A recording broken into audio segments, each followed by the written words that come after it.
team wins a historic gold in Romania. The PLA concludes 3 days of military drills around Taiwan. And French President Emmanuel Macron says Europe should pursue a Taiwan strategy independent of both Washington and Beijing.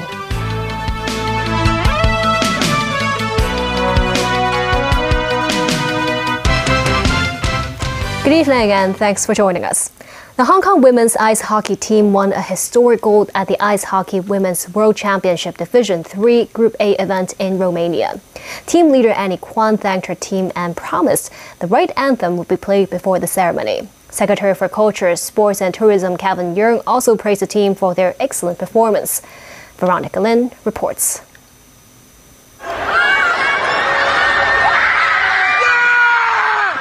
The championship with a 6-team lineup took place in Romania. The Hong Kong team won 4 of 5 matches and was ranked second.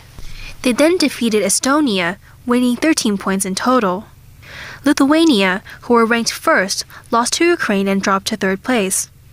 The Hong Kong team eventually won by a narrow margin of a single point and made history by winning gold. The team will be promoted to Division 2 Group B.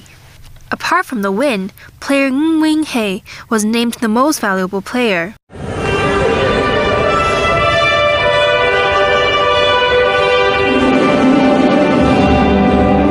The national anthem of China was played during the award ceremony.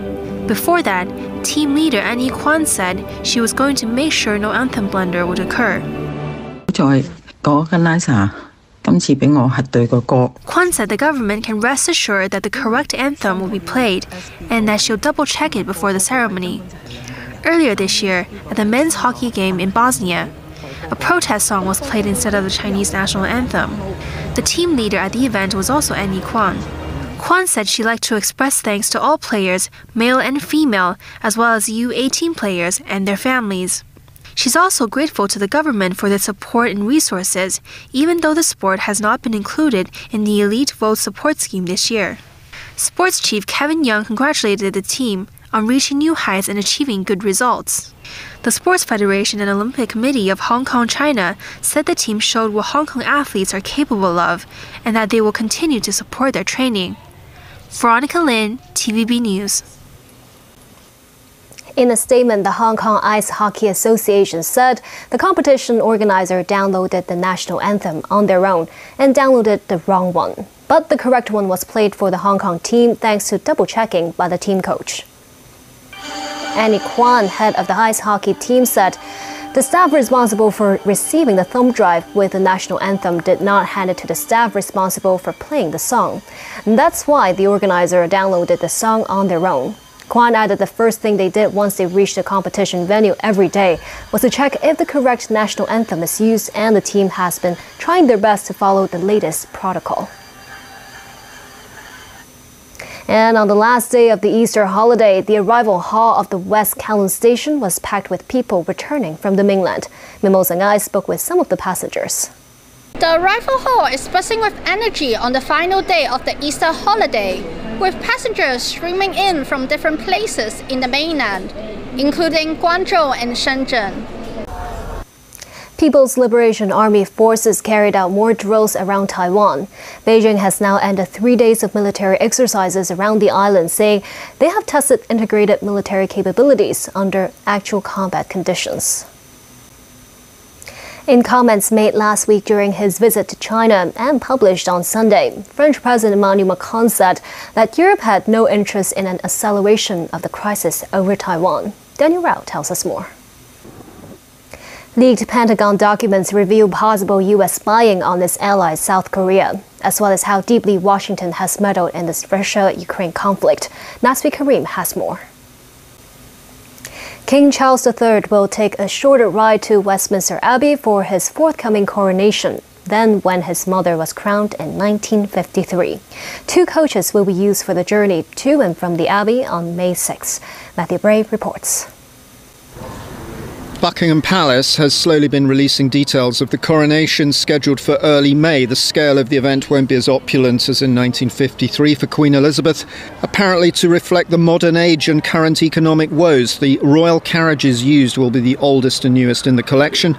Charles and Camilla will travel to the Abbey in the Diamond Jubilee State Coach, built to commemorate Elizabeth's 60th year on the throne and first used in 2014.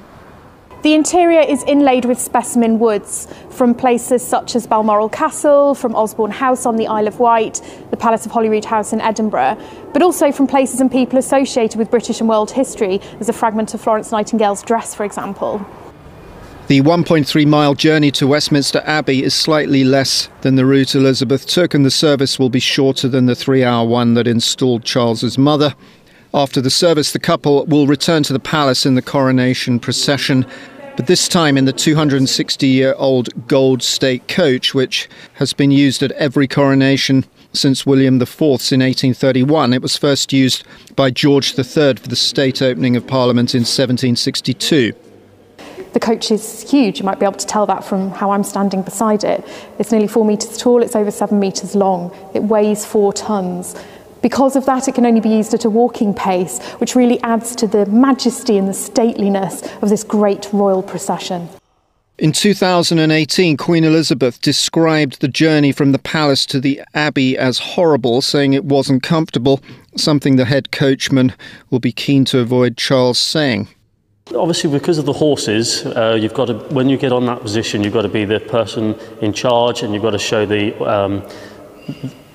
the control to show the horses we're okay and we've got this, and it's all one big team effort. So we've got 8 horses which will be strapped to the gold coach, 4 postilions and walking grooms all the way around, and we're all there to make sure that the King gets there safely and returns safely. Matthew Bray, TVB News. Back locally, the government budget has earmarked $265 million for Cyberport to boost smart living startups. Some startups hope the funding can help popularize their technological products and improve people's daily lives through smart living applications. Sakurib spoke to some of the potential candidates. The aging population is one of the pain points of the society. This AR system encourages athletes to do more muscle training through games. Let's take a look at the weather before we go. It will be mainly cloudy with sunny intervals. Temperatures will range between 21 and 26 degrees. And that's the news for tonight. Thank you for watching.